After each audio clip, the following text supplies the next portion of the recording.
अगर आप किसी भी TET exam, REET mains, CTET किसी की भी तैयारी कर रहे हैं तो ये 10 गलतियां अगर आप इनमें से एक भी गलती करते हो तो इसका मतलब है कि आपने अपना सिलेक्शन खो दिया। जी हाँ, मैं लेकर आई हूँ आज एक ऐसी वीडियो जो लगभग उन सभी एस्पिरेंट्स के लिए है जो कहीं ना कहीं ऐसी गलती करते हैं। मेहनत वो करते हैं और वो सफलता के लिए प्रयत्नरत भी है, लेकिन एक ही बार में उनको सफलता कभी भी नहीं मिलती, वो हमेशा अपनी लाइफ में फेल हो जाते हैं। तो इस वीडियो में हम जानेंगे वो कौन सी ऐसी 10 गलतियां हैं जो सिलेक्शन होने के रास्ते में एक बाधा बन जाती है। इस वीडियो का मकसद ये है कि आप ये जांच सके कि कहीं आप भी इन 10 गलतियों में से कोई एक गलती तो नहीं करते। नमस्कार दोस्तों, मेरा नाम है प्रियंका लोधा। स्वागत है आपका मेरे चैनल प्रियंकास एजुवर्स पे, जहां मैं करती हूँ सिलेक्शन वाली बातें। तो चलिए शुरू करते हैं। दोस्तों, मैं भी सिलेक्टेड हूँ 2023 वाली भर्ती में और मैं हूँ लेवल 1 की पोस्ट पर। तो चलिए जानते हैं वो 10 ऐसी क्या गलतियां हैं जो एक स्टूडेंट का जीवन बर्बाद करके रख देती है, उन्हें सिलेक्शन कभी लेने ही नहीं देती। तो चलिए शुरू करते हैं। सबसे पहली और सबसे बड़ी गलती है कि सिर्फ और सिर्फ पढ़ाई पे फोकस करना, प्रीवियस ईयर क्वेश्चन विश्लेषण नहीं करना। यानी कि प्रीवियस ईयर क्वेश्चंस को तो भूल ही, क्वेश्चंस रिपीट होते हैं, लेकिन ज्यादातर स्टूडेंट्स नए कंटेंट को पढ़ने में ज्यादा रुचि दिखाते हैं। वो पुराने वाले पे जाना ही नहीं चाहते, प्रीवियस ईयर क्वेश्चंस को तो भूल ही जाते हैं। तो ऐसी गलती अगर आप भी करते हो तो यही समझ जाना दोस्तों, आपका सिलेक्शन किसी भी बेस पे कैंसिल हो सकता है। प्रीवियस ईयर क्वेश्चन भूल गए मतलब आपने सिलेक्शन को खो दिया। तो आप हमें सही तरीका बताइए। तो चलिए बताते हैं। सही तरीका कहता है कि आपको पिछले 5 साल के प्रीवियस ईयर पेपर्स को उठा के देखना है, उनको एनालाइज करना है, उसमें ये देखना है कि किस तरीके से क्वेश्चन बने जाते हैं। क्योंकि अगर हम देखेंगे ही नहीं, किसी भी एग्जाम को हम पहचानेंगे नहीं कि उसमें किस तरीके के क्वेश्चंस आते हैं, तो हम उस एग्जाम को कभी निकाल ही नहीं सकते। आपकी पूरी लाइफ निकल जाएगी लेकिन आप कभी उस एग्जाम को नहीं निकाल सकते। ये मेरा पर्सनल फंडा है। मैं खुद एक गवर्नमेंट टीचर हूँ, 2023 वाली भर्ती में सिलेक्टेड हूँ, इसीलिए आपको अपने एक्सपीरियंस के बेस पे बोल रही हूँ। कोई भी एग्जाम हो उसमें प्रीवियस ईयर क्वेश्चन पेपर बहुत इंपॉर्टेंट रोल प्ले करते हैं। प्रीवियस ईयर क्वेश्चन पेपर को बिल्कुल भी नजरअंदाज नहीं करना है। दूसरी जो आप सबसे बड़ी गलती करते हो ना, वो दोस्तों ये है कि आप सब्जेक्ट के अंदर उस टॉपिक को इग्नोर कर देते हो जिसपे आपको ज्यादा फोकस करना चाहिए, और उस पे आप करते हो जीरो फोकस। ये आपकी सबसे बड़ी दूसरी गलती है जो आप करते हो। पूरा का पूरा सब्जेक्ट पढ़ने में सिलेक्शन कभी भी नहीं होता, बल्कि समझदारी क्या कहती है आपको पता है? कि सब्जेक्ट में से जो मोस्ट एक्सपेक्टेड टॉपिक्स है ना, उनको आप रेडी कीजिए, उन पे आप फोकस कीजिए। बाकी सब चीजों पे फोकस बाद में भी किया जा सकता है, लेकिन सबसे पहले उन चीजों पे फोकस कीजिए जहां से क्वेश्चंस बनते हैं। और इससे रिलेटेड मैंने एक वीडियो बना रखा है मेरे चैनल पे कि राजस्थान जीके का जो सिलेबस है या फिर जो पूरा रीट मेंस का सिलेबस है, उसमें से किस टॉपिक से सबसे ज्यादा प्रश्न आते हैं।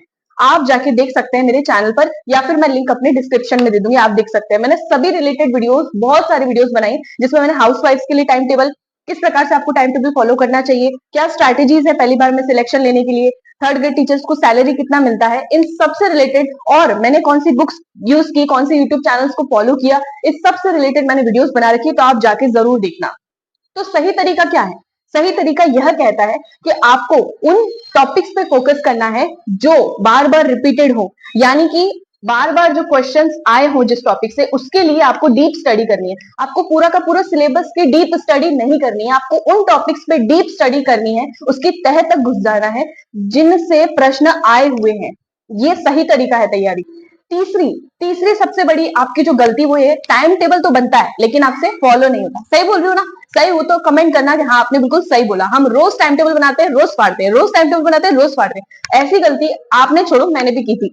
ऐसे मैं करती थी कि रोज के लिए मैं टाइम टेबल बनाती थी, वो फॉलो अप नहीं हो पाता था। होता है दोस्तों, लेकिन अगर आप एक अपनी जरूरतों के हिसाब से आप एक टाइम टेबल बना लीजिए। मान लीजिए आपको राजस्थान जीके सुबह पढ़ना अच्छा नहीं लगता, तो उसको सुबह वाले स्लॉट में रखो ही मत, उसको रात के लिए रख दो। तो टाइम टेबल आप अपनी सहूलियत के हिसाब से बनाइए और उसको फॉलो कीजिए। एक फिक्स टाइम टेबल आप बना लीजिए, 5 बार फाड़ लीजिए, लेकिन छठी बार जो टाइम टेबल बनेगा वो आपको फॉलो करना ही करना है, उसको चेंज नहीं करना है। अगर आप भी ऐसी गलती करते हो ना, तो अभी ही सुधर। और अगर आपका टाइम टेबल आप फॉलो नहीं करते हैं तो वो सिर्फ और सिर्फ एक दिखावा है, आप अपने आप से झूठ बोल रहे हो। इसका सुधार क्या है? तो इसका सॉल्यूशन क्या है मैं बताती हूँ दोस्तों, मैं किस लिए हूँ। देखिए, आपको सोने से पहले अपने आप से एक सवाल पूछना है। आपको एक पछतावा होना चाहिए मन में कि आज जो मैंने टारगेट सेट किया था पढ़ने का, क्या मैंने वो पूरा किया, या फिर मैं बेशर्मो जैसे उसको बिना पूरे किए के सो रहा हूँ। मैं कैसे सो रहा हूँ, मुझे नींद कैसे आएगी, मुझे खाना कैसे पचेगा, मुझे कैसे सुकून मिलेगा। जब मैंने जो टाइम टेबल बनाया वो अगर मैंने फॉलो ही नहीं किया तो भूल जा तेरा सिलेक्शन। खुद को चैलेंज करो, जो टाइम टेबल बनाया है आपने उसको फॉलो अप करो। कहाँ दिक्कत आ रही है? तो जब आप ये सवाल खुद से करेंगे ना दोस्तों, तो ऑटोमेटिकली आपका जो टाइम टेबल होगा ना, आप उसको फॉलो करने के लिए मरेंगे। सही बोल रहे हो, आप मरेंगे उस टाइम टेबल को फॉलो करने के लिए। तो इस चीज को, इस टिप को जरूर भी मत भूलना। चौथी चौथी सबसे मेन गलती जो आप लोग करते हैं वो है कि नोट्स ऐसे बनाते हैं जैसे कि किताब ही छाप रहे हो। किताब है और नोट्स है, उसमें अंतर कर पाना मुश्किल होता है। बस फर्क यही रहता है कि किताब में टेक्स्ट लिखा हुआ है और कॉपी में अपने जो नोट्स बनाए वो आपके हाथ से लिखे होते हैं, बस। इस तरीके से नोट्स कौन बनाता है भाई? हर लाइन लिखते हो तो रिवीजन पॉसिबल कैसे होगा? जब आपने पूरी की पूरी किताब छाप रखी नोट्स पे तो आप रिवीजन कैसे करोगे? नोट्स का मतलब होता है कि आपने जो इंपॉर्टेंट लाइन है, इंपॉर्टेंट लाइन पे आप कैसे डिसाइड करोगे? 3 सवाल खुद से पूछिए। क्या ये जो मैं फैक्ट लिख रहा हूँ वो एग्जाम में आया हुआ है? दूसरा, क्या ये जो फैक्ट है वो इंपॉर्टेंट है? तीसरा, क्या ये फैक्ट मैं भूल जाऊंगा? अगर इन तीनों का जवाब हाँ आता है तो आपको वो चीज शॉर्ट नोट्स में लिखनी है। और मैंने शॉर्ट नोट्स पे भी बहुत अच्छा सा वीडियो बनाया है, बहुत प्यारा सा, उसको जाके जरूर देखना। मैं लिंक डिस्क्रिप्शन में दे दूंगी। लगभग सभी टॉपिक्स पर मैंने वीडियो बनाए हुए हैं। जो एक नए नए तैयारी कर रहे एस्पिरेंट्स को दिक्कतें आती है, उन सभी पर वीडियो बनाए हुए, आप जरूर जाके देखना। तो भाई नोट्स बनाए हम तो किस तरीके से बनाए? सही तरीका तो बताओ। सही तरीका ये कहता है कि आपको शॉर्ट नोट्स बनाने हैं। अब मैंने आपको बता ही दिया, शॉर्ट नोट्स की वीडियो आप देख लेना, मैंने बनाई हुई है। शॉर्ट नोट्स बनाइए, डायग्राम्स यूज कीजिए, बुलेट पॉइंट्स में लिखिए, माइंड मैप बनाइए, कीवर्ड्स यूज कीजिए, ट्रिक्स यूज कीजिए। हार्ड टॉपिक्स अगर ऐसे सीधे सीधे याद नहीं हो रहे हैं तो एक कहावत है कि अगर घी सीधी उंगली से ना निकले तो उंगली को टेढ़ी कर लो। तो हम उंगली टेढ़ी कैसे करेंगे? हमें सीधे सीधे याद नहीं हो रहे, ऊर्जा, खनिज संसाधन, जनसंख्या, ये सब याद नहीं हो रहा भाई साहब, तो आप ट्रिक्स यूज करो ना। मैंने हर वीडियो में बोला है कि हर चीज को याद करने का कोई ना कोई सॉल्यूशन होता है और वो सॉल्यूशन है ट्रिक्स से याद करना। तो आप ट्रिक्स से याद कीजिए। मैंने साइकोलॉजी में मनोवैज्ञानिकों की जो परिभाषा है वो किस मनोवैज्ञानिक ने दी है वो आपको याद नहीं होती थी, तो मैंने क्या किया है, उसको ट्रिक्स से वीडियो लाए हैं। तो आप जाके देख सकते हैं, मैंने बहुत अच्छे अच्छे वीडियोस बनाए, अधिगम, समायोजन, बुद्धि, बाल विकास, सभी से रिलेटेड परिभाषाओं के मैंने वीडियो बनाए हुए, जाके देख लेना चैनल। पांचवी गलती जो आप करते हो कि सवाल हल तो करते हैं लेकिन उसकी व्याख्या नहीं पढ़ते, उसकी एक्सप्लेनेशन नहीं पढ़ते।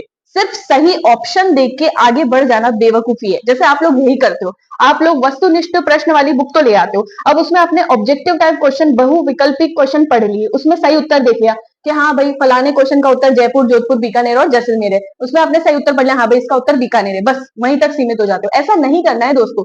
आप उससे रिलेटेड जो क्वेश्चन दिया उसमें ऑप्शन जो एक दिया हुआ है उससे रिलेटेड जितनी भी हो सके उतनी इंफॉर्मेशन निकालने की कोशिश करो।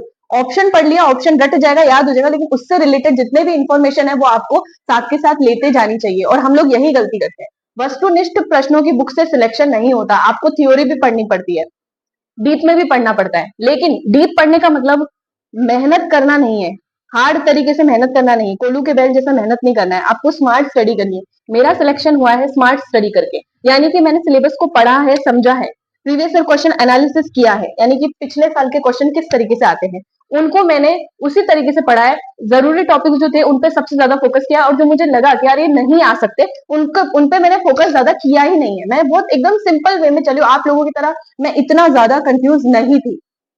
सीरियसली बोल रही हूँ, मैं इतना ज्यादा कंफ्यूज नहीं थी जितना आप लोग हो रहे हैं। आपको आधे से ज्यादा मेरी बातों पे विश्वास ही नहीं होता है। आप बोलते हो कि मैम इतना पढ़ लेंगे तो हो जाएगा क्या इतने में? अरे भाई मैंने खुद ने पढ़ा हुआ है, इसलिए मैं खुद आपको बोल रही हूँ, पेपर यूपीएससी लेवल का नहीं आता है, मॉडरेट पेपर आते हैं, इजी टू हार्ड लेवल में आते हैं। तो आप उसको आसानी से, जिस तरीके से मैं बता रही हूँ उस तरीके से तैयारी आप कर सकते हैं। कोई सी भी बुक्स पढ़िए, कोई से भी नोट्स बनाइए, आप कोई सा भी यूट्यूब चैनल देख लो, सब चीजें सब जने अच्छा ही बताते हैं। जहां से आपको समझ आ रहा है ना, मैं तो कहती वो बुक ले आइए। जहां से आपको अच्छे नोट्स बनाने को मिल रहे हैं आप वहां से बना लीजिए। जिस यूट्यूब चैनल से आपको बहुत अच्छे से समझ आता है वहां से आप बना लीजिए, कोई दिक्कत नहीं है। मुझसे सजेशन लेने की भी जरूरत नहीं है। आपको जो अच्छा लगता है ना, जहां से आपको समझ आ रहा है, अपने दिल की सुनो, सुनो सबकी, करो मन की। मैं तो यही फॉलो करती हूँ, सबकी सुन लूंगी लेकिन एंड में करूंगी वही जो मेरा मन कहता है। तो आपको भी वही करना है। तो भाई सही तरीका क्या है? इसका सही तरीका होगा कि आपको जो ऑप्शंस दे रखे हैं उनमें जो ऑप्शंस की जो एक्सप्लेनेशन है, यानी कि जो व्याख्या है, उसको आपको खुद की लैंग्वेज में खुद को ही एक्सप्लेन करना है, दूसरे को नहीं। इस तरीके से आदत डालो, आप आपकी आदत बनेगी। जैसे कि मान लीजिए कोई प्रश्न आया कि राजस्थान का राज्य नृत्य क्या है, तो घूमर, इसका उत्तर क्या है? घूमर। और इसमें और 3 ऑप्शन भी आएंगे ना, घूमर, तेरा ताली या फिर चरी नृत्य, ये सब भी आएंगे, है ना। तो आपको क्या करना है, जैसे घूमर इसका उत्तर है, घूमर से रिलेटेड जितने भी इंपॉर्टेंट फैक्ट है उनको आप अपने मन में रिवाइज कीजिए, जितना भी आपको मालूम है कि घूमर को कब राज्य नृत्य का दर्जा मिला, घूमर और कहाँ कहाँ पे किया जाता है, घूमर में जो औरतें घूमती हैं उनका जो लहंगा होता है उसके घूमने को घूम कहते हैं। इस तरीके से आप फैक्ट्स को अपनी लैंग्वेज में रिवाइज कीजिए, तो इससे क्या होगा, एक ही प्रश्न से आपके 5-6 फैक्ट्स क्लियर हो जाएंगे। और यही होता है सिलेक्शन का सबसे बेस्ट तरीका। सीक्रेट है, मैं आपको बता रही हूँ। छठी गलती जो आप लगभग बहुत सारे जने करते हैं और पिछले 2023 रिट मेंस में तो सबने किया था, कि सिर्फ टॉपिक पढ़ा, पेडागोजिकल एंगल भूल गए। यानी कि टॉपिक तो पढ़ लिया, लेकिन उससे रिलेटेड किस टाइप के प्रश्न बनेंगे शिक्षण विधियों में, उनको तो भूल ही गए भाई साहब। बस तो उन्होंने कर दिया काम तमाम। देखो देखो, रीट या फिर किसी भी टेट एग्जाम में, चाहे वो सी टेट हो, यूपी टेट हो, एमपी टेट हो, कोई सा भी एग्जाम हो, उनमें जितने भी क्वेश्चन आते हैं उसमें सिर्फ कंटेंट नहीं आता, उसमें टीचिंग मेथड्स भी आते हैं। क्योंकि भाई आप दे रहे हो आफ्टर ऑल टीचिंग एग्जाम, है ना, तो उसमें टीचिंग मेथड्स तो आएंगे। तो आप राजस्थान जीके पे फोकस कर रहे हो, आप स्कूल सब्जेक्ट पे फोकस कर रहे हो, लेकिन आप क्या भूल गए? सबसे मेन टीचिंग मेथड को ही भूल गए। तो टीचिंग मेथड पे बिल्कुल भी आपको हल्के में नहीं लेना है। तो इसका सुधार क्या है, इसका सही तरीका क्या है कि आप किसी भी टॉपिक को अगर पढ़ रहे हो ना, तो उसका एक पेडागोजिकल एंगल देखो, यानी कि उसका शैक्षणिक सिद्धांत वाला, यानी शिक्षण विधियों वाला एंगल भी देखो। यानी कि इस टॉपिक से क्या कोई शिक्षण विधि वाला प्रश्न बन सकता है? तो आप पेडागोजी से याद है, आप मेरी इंग्लिश की पेडागोजी वाली क्लासेस देखना, बहुत सिंपल लैंग्वेज में समझाया मैंने। इतना यूट्यूब पे किसी ने भी इजी लैंग्वेज में और इतनी आसान मतलब तरीके से समझाया नहीं होगा। आप मेरी इंग्लिश वाली क्लासेस जरूर देखना, पेडागोजी वाली भी और इंग्लिश ग्रामर वाली क्लासेस भी, जिसमें मैं रीट मेंस का सिलेबस इंग्लिश का पूरा करवा रही हूँ। और 18 में से 18 मार्क्स आपके पक्के हो जाएंगे, यूं ही हंसी के। सातवीं गलती आप में से कई लोग करते होंगे कि ग्रुप स्टडी, यानी कि टाइम पास करना, यानी कि तीन लोग, यानी कि डिस्ट्रैक्शन। सही बोल रहे हो ना? मैं आप लोग क्या करते हैं, ग्रुप स्टडी के नाम पे टाइम पास करते हैं। दो चार दोस्त घर पे इकट्ठा हुए, है ना, वहां पे पढ़ाई वढ़ाई तो होती नहीं है, कुछ बस बातें होती है, और होती भी है पढ़ाई तो एकदम फेकालॉजी वाली। कोई बोल रहा है अरे मैंने तो इतना याद कर लिया, अरे मैंने तो इतना याद कर लिया, जबकि रियलिटी में होता कुछ भी नहीं है, सिर्फ फेकालॉजी होती है। भाई मैं फेंक रहा हूँ और तू कैच कर ले, ये वाली चीजें चलती है। तो आपको ग्रुप स्टडी से जितना हो सके उतना बचना चाहिए। और सही में आपको कोई ऐसा सीरियस दोस्त है जो रियल में मतलब पढ़ाई वाली बातें करता है, पढ़ाकू है ना, तो उसके साथ आपको अपनी कंपनी मेंटेन करनी चाहिए। तो इसका सॉल्यूशन दो मैम, तो देखो मैं सॉल्यूशन देती हूँ आपको, है ना, सॉल्यूशन देने बैठी हूँ। आपको क्या करना है, आप जितना हो सके उतना आप सेल्फ स्टडी पे फोकस कीजिए, यानी कि स्व अध्ययन पे फोकस कीजिए। इससे आपको क्या होगा कि आपको मालूम रहना चाहिए, डिस्ट्रैक्शन को हटा दो। मतलब कि आपको ध्यान भटकाने वाली जितनी भी चीजें उन सबको हटा दीजिए। आप अगर सेल्फ स्टडी करोगे तो आपको मालूम पड़ेगा, आप खुद का आकलन कर पाओगे कि आपको कितना याद है और कितना याद नहीं है। हाँ, आपको ग्रुप स्टडी करनी है तो ग्रुप स्टडी में आप सिर्फ रिवीजन के लिए रखो। जैसे मान लीजिए आप लोग अलग अलग घर पे पढ़िए, अपने अपने घर पे पढ़िए इजीली, और जब रिवीजन का टाइम आए ना तब अपने दोस्तों को बुला लो, तो बातें भी हो जाएंगी, माहौल हल्का भी हो जाएगा और रिवीजन भी हो जाएगा। क्योंकि हम किसी से डिस्कस करते हैं ना तो अच्छे से पढ़ाई होती है। डिस्कस करने का मतलब ये नहीं कि आप फालतू टाइम पास करो। रिवीजन कर रहे हो तब आप अपने दोस्तों को बुला लीजिए, ग्रुप स्टडी कीजिए और आपस में रिवीजन की बातें कीजिए कि तू मुझे ये बता, मैं तुझे ये बताता हूँ। तो इससे क्या होगा, सुनने से भी हमें बहुत सारा याद हो जाता है। आठवीं गलती जो आप में से 99.99% लोग कर रहे हैं, करते हैं और करते रहेंगे, अगर उन्होंने मेरे इस बात को ध्यान से नहीं सुना तो, आठवीं गलती आप करते हैं सिलेबस को और अपनी स्ट्रैटेजी को बार बार बदल देना। कोचिंग वालों के कहने पे आपने, आप डर गए, आपने बुक बदल दी। कोचिंग वालों ने बोल दिया नहीं ये वाली बुक में से तो आता ही नहीं है, या फिर ये बुक तो बेकार है, ज्यादा डीप है, आपने बुक ही चेंज कर दी। फिर किसी यूट्यूब पे कोई वीडियो देख लिया आलतू फालतू, उन्होंने बोल दिया कि भाई ऐसा नहीं ऐसा करना है, तो आपने अपनी स्ट्रैटेजी बदल दी। लो भाई गई भैंस पानी में। तो ऐसा नहीं करना है, आप खुद का दिमाग दिमाग भी तो यूज करो। आपको कोई सही में प्रॉब्लम है तो आप कमेंट कीजिए, और मैं लगभग लगभग क्या छोड़ो, मैं सभी कमेंट का रिप्लाई करती हूँ। आप देखना मेरी एक आदत, मैं सभी कमेंट का रिप्लाई करती हूँ। क्योंकि जब मैं किसी बड़े यूट्यूबर या मीडियम यूट्यूबर को जब मैं कमेंट करती थी ना, वहां से रिप्लाई नहीं आता था ना, मुझे इतना बुरा लगता था। मैं मन में सोचती थी कि अगर मैं किसी दिन यूट्यूबर बनी ना, यूट्यूब पे वीडियो डाली, तो मैं लगभग सभी के कमेंट्स करूंगी, और जब तक मेरे हाथ में है ना तब तक तो मैं करती रहूंगी। क्योंकि मुझे मालूम है कि किस तरीके से मतलब अपने को बहुत फ्रस्ट्रेशन होता है कि हमें कुछ पूछना हो, हम आस लगा के आए हो, लेकिन वहां से कोई उम्मीद नहीं मिलती। तो इसलिए मैं लगभग जितना हो सकता है ना उतना कमेंट रिप्लाई करने की कोशिश करती हूँ। तो आपको किसी को सुन के अपनी स्ट्रैटेजी नहीं बदलनी। मैं तो बोलती हूँ दोस्तों, मैं जो आज मार्केट में चल रहा है ना, online batch, test series, full length mock test, अलग अलग किताबें बदलना, ये वाली किताब, वो वाली किताब, ये वाला यूट्यूब चैनल, ये वाला यूट्यूब चैनल, ये सब के पचड़े में मैं कभी पढ़ी ही नहीं थी। सही बोलूं तो मैंने यूट्यूब चैनल फ्री वाले वीडियोस देखे, फ्री वाले आते हैं ना जैसे अपन यूट्यूब पे सर्च करते और आ जाते, वो वाले वीडियोस देखे। प्लस मैंने नोट्स अपने यूट्यूब से बनाए, आधे आधे बुक्स से बनाए। बुक्स भी कौन सी, जो सिर्फ 2 या 3 बुक जो मैंने मेंशन कर रखी है, लक्ष्य की गाइड 1 और 2 पार्ट में, अवनी पब्लिकेशन की बुक, एक जिला दर्शन की किताब और एक गौरव ज्ञान धारा की 1 लाइनर, बस इतने में मेरा खत्म हो गया। इतने में से ही मैंने सिलेक्शन लिया है। और आप जितना ज्यादा बुक्स का मैटर इकट्ठा करोगे उतने आप सिलेक्शन से दूर होते जाओगे। इसलिए बुक्स ज्यादा नहीं लानी है, लिमिटेड लाइए जिसमें आपको लगभग 300 नंबर का मैटर एक ही बुक में मिल जाए या फिर 2-3 बुक्स में मिल जाए। ज्यादा मशक्कत नहीं करनी है, यूपीएससी लेवल का पेपर नहीं आता। तो आपको किसी की बातों में आके अपनी स्ट्रेटेजी, अपना टाइम टेबल और अपनी बुक्स बार बार बदलते नहीं रहना है। आप एग्जाम आ जाएगा दोस्तों और बुक्स ही बदलते जाओगे, आज ये बुक ले आई, कल वो बुक ले आई, लेकिन पढ़ना एक से भी नहीं है। नोट्स इसके बना लिए, उसके मांग लिए, भाई तू नोट्स दे, भाई तू नोट्स दे दे। खुद के नोट्स क्यों नहीं बनाते आप? खुद के नोट्स क्यों नहीं बन रहे? बस आलस आता है कि लिखेगा कौन, इतना टाइम तो हम उसमें दे देंगे। आप इतना सोचने में टाइम वेस्ट कर रहे हो कि यार कौन नोट्स बनाएगा, अभी एग्जाम आ जाएंगे, फिर हम कब नोट्स बनाएंगे, कब रिवाइज करेंगे। अरे यार खुद के नोट्स बनाइए, उल्टा काम इजी हो जाता है। दूसरों के नोट्स हमें समझ में नहीं आते, हमेशा अपनी लैंग्वेज में नोट्स बनाइए और खुद बनाइए। और जो भी आपके पास अवेलेबल है ना, चाहे वो बुक हो, चाहे कोई सा भी यूट्यूब चैनल आप देखते हो, चाहे आपके खुद के नोट्स हो, बस आज से बंद कर दीजिए। ये वीडियो देखने के बाद आप कोई भी वीडियो नहीं देखोगे इसके बाद जो आपका डिस्ट्रैक्शन करे, आपको डिस्ट्रैक्ट करे, आपका ध्यान भटकाए। पढ़ने बैठ जाना, जो भी आपके पास पढ़ी है, चाहे आपके पास लक्ष्य की किताब हो, चाहे उत्कर्ष की हो, चाहे आपके पास सिखवाल की हो, चाहे ढिंडवाल की हो, चाहे नाथ की हो, चाहे किसी भी ब्रांड की आपके पास किताब हो, उसको खोलिए और उसको अपना दोस्त मानिए कि नहीं यार तू ही मेरे को सिलेक्शन दिलाएगी, ये किताब तू ही मेरे को सिलेक्शन दिलाएगी, तेरे भरोसे है, मेरी नहीं है आप। तो वो आपको किताब जरूर सिलेक्शन दिलाएगी। ये मेरी वो नोटबुक है जिसमें मैंने नोट्स बनाए थे अपने वाले, है ना बेटा, तुमसे ना हो पाएगा। तो इसमें मैंने पहले ही पेज पे क्या लिखा था आप देख सकते हो, शायद नहीं दिख रहा होगा, मैं बता देती हूँ आपको कि इसमें मैंने कट ऑफ एनालिसिस लिखा हुआ है। ये देखिए, कट ऑफ जनरल की 105 से 110।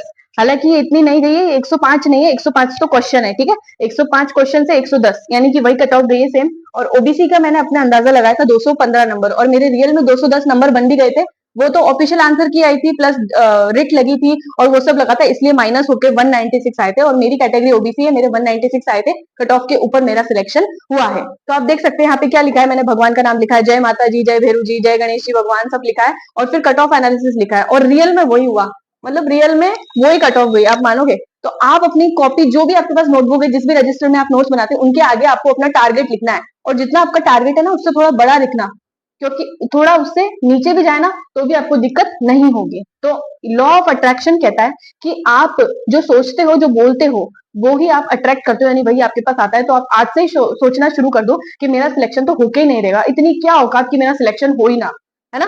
तो आज से ही आप ये चीजें बोलना शुरू कर दीजिए और बिल्कुल इजी वे में लीजिए, कुछ नहीं होने वाला, आपका सिलेक्शन जरूर होगा। तो इसका सुधार क्या है? आठवीं गलती का, आठवीं गलती का सुधार ये है कि आपको एक स्ट्रेटेजी फिक्स करनी है। एक यूट्यूब चैनल सोच लीजिए आपको कौन सा देखना है, कोई एक या दो बुक्स डिसाइड कर लीजिए कि मेरे को तो इसी से पढ़ना है। अपने नोट्स एक बार में बना लीजिए और डिसाइड कर लीजिए अब मैं इसके अलावा कुछ भी नहीं देखूंगा, अब मुझे सिर्फ और सिर्फ इसी पे ही फोकस करना है। अब मुझे सिर्फ और सिर्फ इसी पे फोकस करना है, कोई चाहे कुछ भी बोले मेरे फर्क नहीं पड़ता, मैं सिर्फ इसी पे फोकस करूंगा और सिलेक्शन लेके बताऊंगा। चाहे 6 महीने हो, चाहे 7 महीने हो, या फिर कल ही पेपर हो, मैं तो क्रैक कर लूंगा। ये भरोसा होना चाहिए आपको खुद। 9वीं गलती करते हो आप कि कोई भी मॉक टेस्ट देते हो उसमें टाइम मैनेजमेंट पर काम नहीं करना। ये बहुत लोग गलती करते हैं। सवाल आते हैं पर आपका टाइम खत्म हो जाता है, यहाँ तो चल जाएगा दोस्तों, लेकिन मेंस एग्जाम में ऐसा नहीं चलेगा। तो इसका सुधार क्या है कि आपको हर हफ्ते 2 मॉक टेस्ट देने हैं, और वो भी 70 या 80% सिलेबस कवर होने के बाद। हफ्ते में 2 बार मॉक टेस्ट दे दीजिए, और वो भी 2.5 घंटे वाले टाइमर के साथ। इससे आपको कॉन्फिडेंस आएगा कि आप 2.5 घंटे में कितने सवाल हल कर पाते। और अगर आप ये प्रैक्टिस करेंगे ना, तो आपको वहां एग्जाम में दिक्कत नहीं आएगी। 2.5 घंटे में आधे घंटे पहले ही आप पेपर करके बैठ जाए। 10वीं गलती है कि आप स्टडी टेक का सही इस्तेमाल नहीं करते। टेलीग्राम या फिर किसी और जरिए से पीडीएफ लेना काफी नहीं है। आप लोग टेलीग्राम पे इसलिए जुड़ जाते हैं कि भाई हमें पीडीएफ मिलेंगे या फिर हमें कोई और चीजें प्राप्त होंगी, तो वो सिर्फ काफी नहीं है, आपको खुद के नोट्स भी बनाने पड़ेंगे। तो इसका सुधार क्या है? आपको खुद के नोट्स बनाने हैं। आपको जो बुक्स आपने फिक्स कर दी है उनसे आप पढ़िए, ज्यादा उन चीजों में मत पढ़िए आपके यार इससे नहीं होगा, इससे नहीं होगा, ये लिया है तो हो जाएगा, वो लिया है तो यार नहीं होगा, ये सब चीजों में नहीं पढ़ना है आपको। आप माइंड मैप बना के पढ़िए, आप कीवर्ड्स को पकड़ते हुए पढ़िए, आप ट्रिक्स से पढ़िए, या फिर जो जो आपको साधन ऐसे लगता है ना कि यार मेरा इससे सिलेक्शन पक्का हो जाएगा, आपको उसी से पढ़ना है, दूसरों की बातों में नहीं आना है। तो ये सब जो स्टडी टेक्स है, माइंड मैप बनाना या फिर रिविजन करना बार बार, इन सब चीजों को आप फॉलो अप कीजिए, तो ही आपका सिलेक्शन हो पाएगा।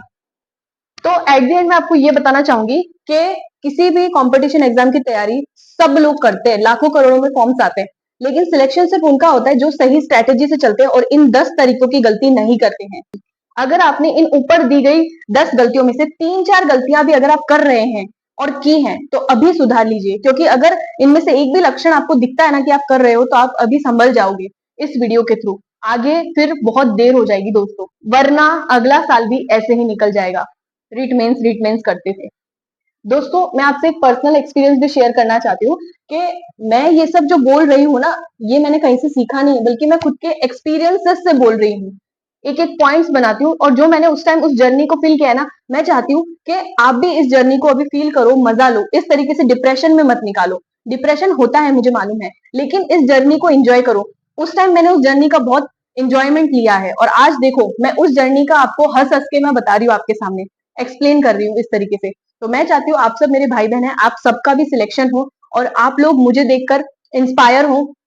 मेरा इंस्पिरेशन लीजिए। मैंने आज तक कोई कोचिंग नहीं की, मैंने आज तक कोई ऑनलाइन बैच भी नहीं लिया है, मुझे तो मालूम भी नहीं है, मैं आज तक कभी लाइब्रेरी नहीं गई।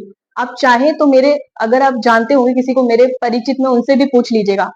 अपने दम पे मैंने सिलेक्शन लिया है, यूट्यूब, बुक्स और मेरे नोट्स के थ्रू। उसके अलावा किसी का भी हाथ नहीं है इस चीज में।